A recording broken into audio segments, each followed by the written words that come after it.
ओ, तुमच्या आजींचा फोन मला का केला असेल? घे ना फोन, बोल तिच्याशी. हॅलो आजी. आईचा फोन? हो. मला बोलायचं. आजी हा, एक मिनिट. निर्मला आत्यांना बोलायचंय तुमच्याशी. ती पण आहे का तिथे? हो हो आहेत ना, देते त्यांना फोन. नाही, मला तिच्याकडे बोलायचं नाहीये. एक मिनिट आजी. त्या नाही म्हणतायत.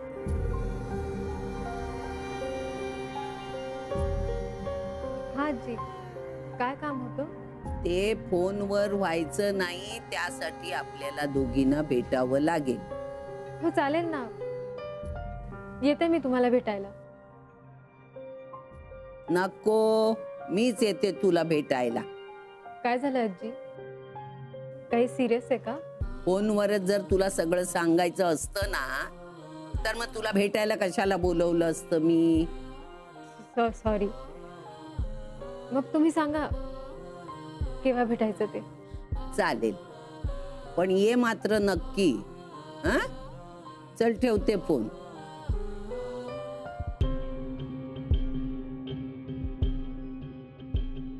आजींचं माझ्याकडे काय काम असेल? माझ्याशी बोलायला सरळ नाही म्हणाली ना ती. त्या सॉरी. तू कशाला सॉरी? आईचं हे वागणं बरोबर वाटतं का रे विक्रांत? आता जाऊ दे ना, आता कशाला हे सगळं? मी निघते. हो, तू निघ, तुला उशीर होईल. बाय. बाय. खरंच कमाल वाटते मला आईची. या मानसीशी फोनवर बोलते, तिला भेटायला बोलावते, आणि माझ्याशी तिला बोलायचं देखील नाहीये. आता तू बस ना, काय घेणार आहेस तू? नको, निघूया आपण.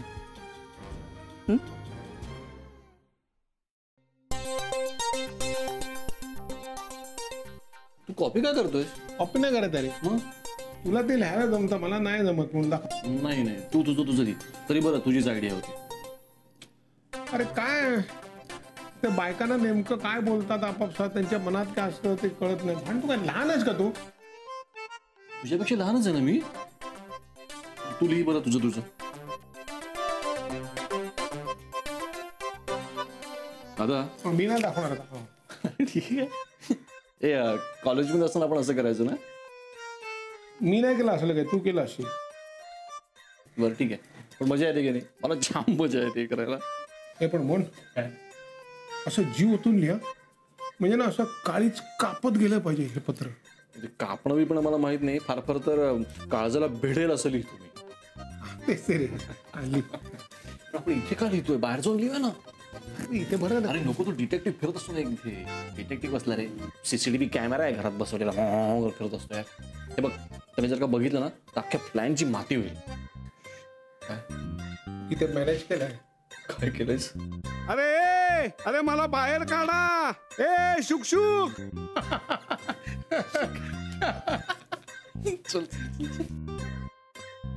ज्याने कोणी कोंडून ठेवला असेल त्याला जेवण चांगलं नाही लागणार. अरे मला बाहेर काढा.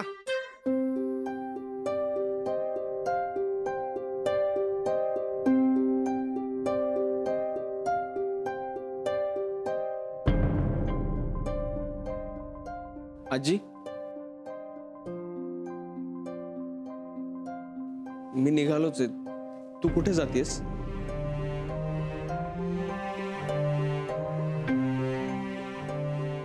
नाही, मी सोडलं असतं तुला.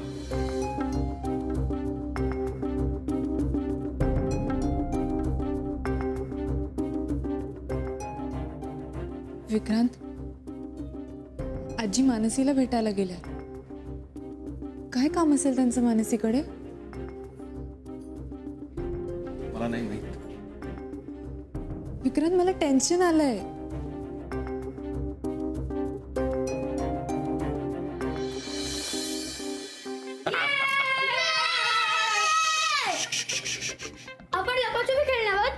काय नाही, आम्ही लपाछपी खेळणार. तुम्ही एक काम कराल आमचं. कुठलं काम? काय आहे हे काम आहे ना, हे कोणाला कळतं का? गुपचूप करायचं, शांतता पाहिजे. गुपचूप काय? पण ऐक आर्यन, हे पाकिट घे आणि हे नेऊन वहिनीला म्हणजे काकीला दे, कळलं? आणि हे घे. आणि जाऊन तुझ्या आईला दे, गीताला. हं? काय बघ, हे कोणाचा अक्षर आहे? माझं आहे. काय कळतच नाहीये. हा, ते माझं मेडिकल शॉप आहे ना, त्यामुळे माझं अक्षर. एवढासा पोरगा मला काय अक्कल शिकवतो? काम कर जा दिलेलं. पण याच्यात काय आहे? प्रश्न विचारू नका रे. पण जर हेच प्रश्न आईने विचारले तर मी काय सांगू की विजय काकांनी दिले? मी सांगतो. हे बघ आर्यन, हा, काकीला सांग की हे आईने दिले. आणि हे बघ, तू आईला सांग की काकीने दिले. चल पळा. हा? ए, ऐक, ऐक, ऐक. समोर दरवाजाला कडी आहे ना, बाहेर ना, ती काढ. हं? कुठला? हा, जा. जा, जा. ए, थांब. काढ.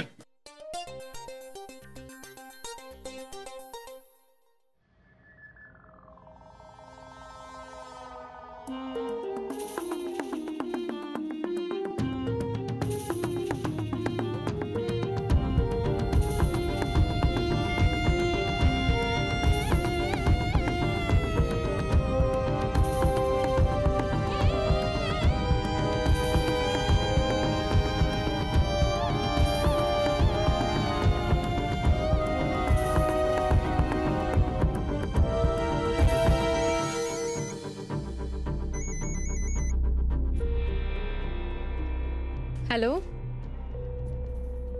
मनू, हा ताई बोल. तुझं आणि आमच्या आजींचं काही झालंय का? म्हणजे तुला का बोलवलं असेल आजींनी? मला नाही माहिती. त्यांनी बोलावलंय म्हणून मी जातीये. कदाचित माझ्याबद्दलच बोलायचं असेल किंवा तुझ्याबद्दल काही बोलायचं नसेल ना. डोंट नो ग. विक्रांत जे बोलले ते खरंय की खोटं हे जाणून घ्यायचं असेल त्यांना. May be.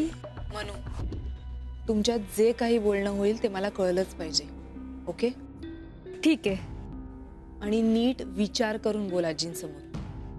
ताई, काय? मी कधीच न विचार करता बोलत नाही आणि मोठ्यांशी तर नाहीच नाही. नुसतं तेवढंच नाही मनू, सत्याचा पुतळा बनायची काही गरज नाहीये. ताई, मी विचारलेल्या प्रश्नांची खरी खरीच उत्तरं देणार आहे. ठेवू फोन? मनू,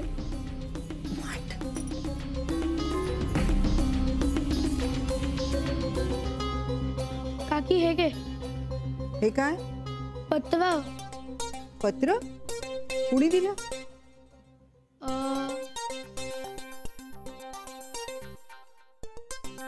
अरे आई, हे घे. हे काय? पत्र. पत्र कोणी दिलं? आर्यन, कोणी दिलं? नाही माहित. आर्यन, आर्यन थांब इकडे.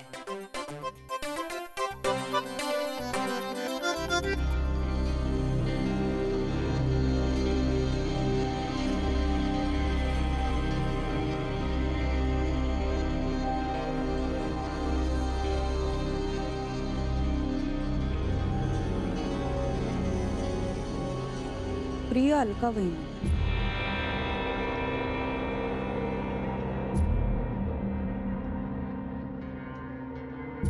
मी तुम्हाला जरी वहिनी म्हणत असले तरी तुम्ही मला माझ्या मोठ्या बहिणीसारख्या आहात.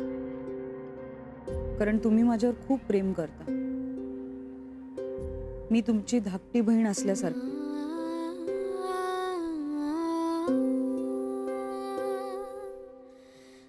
यावेळी माझी चूक माफ का नाही करत वहिनी? मला माझी चूक मान्य आहे. या घरात आल्यापासून माझी प्रत्येक चूक तुम्ही पदरात घेतली. तुम्ही नेहमीच माझ्यावर आभाळ इतकी माया केली.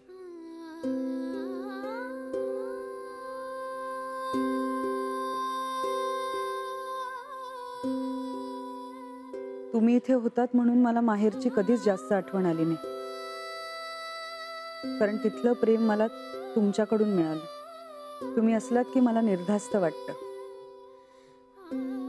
तुम्ही मला सांभाळून घ्याल ही खात्री वाटते.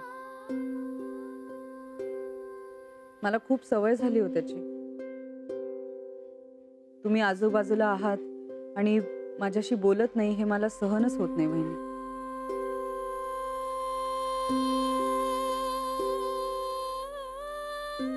मला तरी कुठे राहत ग तुझ्याशी बोलल्या वाचू.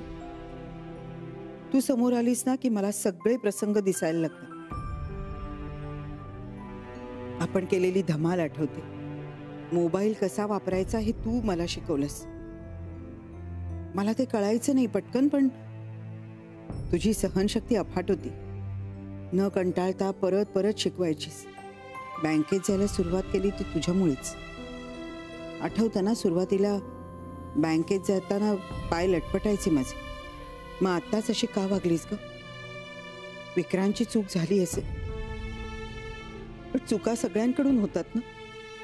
आपलं माणूस म्हणून माफ करायचं असतं. तू जे केलंस त्यामुळे परकेपणा वाटायला लागलाय. हे सहन होत नाहीये.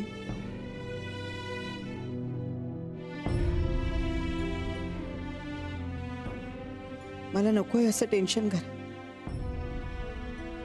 मला सगळं पुन्हा पूर्वीसारखं व्हायला हवंय. तू दिसलीस की तुझ्याशी गप्पा मारायच्या, हसायचंय, रुसायचंय, समजूत काढून. हा सगळा आपलेपणा मला परत हवाय. म्हणूनच तुला एक विनंती करतो. विनंती करतो असं काय लिहिलंय?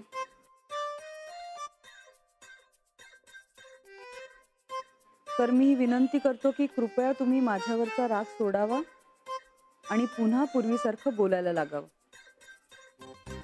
आपला नम्र गीता. आपला हे पत्र मी तर नाही लिहिलेलं. मग कोणी लिहिलंय?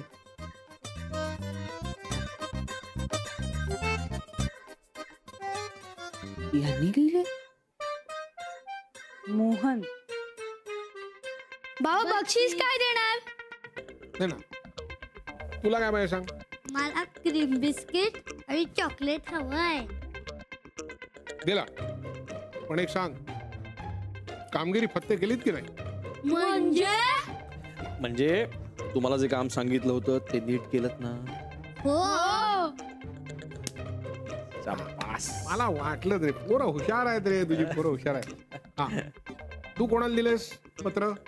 मी काकीला दिली. मी आईला. काय आलं बाबा? बाबा काय झालं?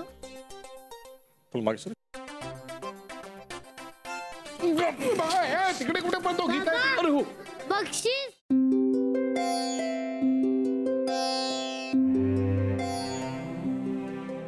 असं असतं काय तुमचं कॅफे? बसा. आई आई ग. काय सांगू? कॉफी? आता आलो आहेत म्हणजे काहीतरी घ्यावं लागणारच ना. सांग कॉफी. दो कॉफी. कशा आहात आजी? बरी आहे म्हणायची. आता नमनाला घडावर तेल नको, मुद्द्याला चाद घालते. मी विचारते त्या प्रश्नांची खरी खरी उत्तरं देशील? हो आजी.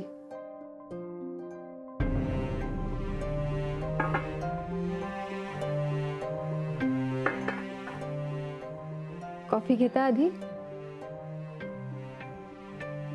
मला एक सांग, मोनिका आणि विक्रांत एकमेकाला कधीपासून ओळखतात? लग्नापासून. म्हणजे ते लग्न आधीपासून एकमेकाला ओळखतात हे तुला माहित नाही? नाही आजी. म्हणजे तुलाही काहीच कल्पना नव्हती तर? आता मी तुला सगळं खरं खरं सांगते. तुम्ही लोणावळ्याला गेला होता तेव्हा आमच्या घरात एक वादळ आलं. म्हणजे गीताला जेव्हा कळलं की मोनिकाला पहिला नाही तर 4था महिना आहे, तिने मला येऊन सांगितलं. मी खात्री करून घेण्यासाठी मोनिकाला विचारलं. तिने हो म्हणून सांगितलं. त्यावर मी तिला विचारलं, विक्रांतला हे सगळं माहीत आहे? त्यावरही ती हो म्हणाली. मोनिका म्हणाली हे त्याला सगळं माहीत होतं आधीपासून, कारण ही दोघं एकमेकाला आधीपासूनच ओळखत होती. ती म्हणाली आम्ही मित्रांच्यामुळे भेटलो, एका पार्टीत आमची ओळख झाली, मग आम्ही वरचेवर भेटायला लागलो. हे तिचं प्रेमात रूपांतर झालं आणि रोज भेटता घडून यायचं ठरलं. आता मला सांग, याला काय शिक्षा द्यायची? सगळं होऊन गेल्यावर आता काय करायचं? पहिला राग आला तुम्हाला विक्रांत.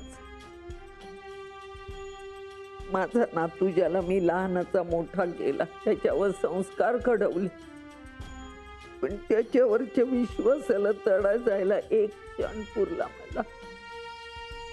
तेव्हा तो म्हणाला की मोनिकाने सांगितलेलं सगळं खरंय. तिथं संपलं सगळं. मला तर वाईटही वाटलं आणि रागही आला दोघांचा. तुझी बहीण लग्नाच्या दिवशी प्रेग्नंट होती हे तुला खरंच माहित नव्हतं? नाही आजी. आमच्या निर्मलाला हे कळलं असणार नंतर, पण तिने मला काही सांगितलं नाही. माझीच मुलगी आणि माझा नातू माझ्याशी खोटं बोलले. दोघांनी अशी शिक्षा दिली म्हातारीला. माझा नातू जर माझ्यापासून घरच्यांपासून हे सगळं लपवू शकतो, तर मोनिकाने तुमच्यापासून सगळं लपवलं असेल याच्यावर माझा पूर्ण विश्वास आहे. आजी, चूक झाली त्यांची, मान्य आहे, पण काय? पण चुकीला जशी शिक्षा होते तशी माफी पण व्हायला हवी ना. का माफ करायचं ग मी? चुकीचा पश्चाताप झाल्यावर माफ करता येऊ शकतं ना. पश्चाताप दुसऱ्या क्षणी माणसाला होऊ शकतो, पण म्हणून माफी दुसऱ्या क्षणी कशी मिळेल?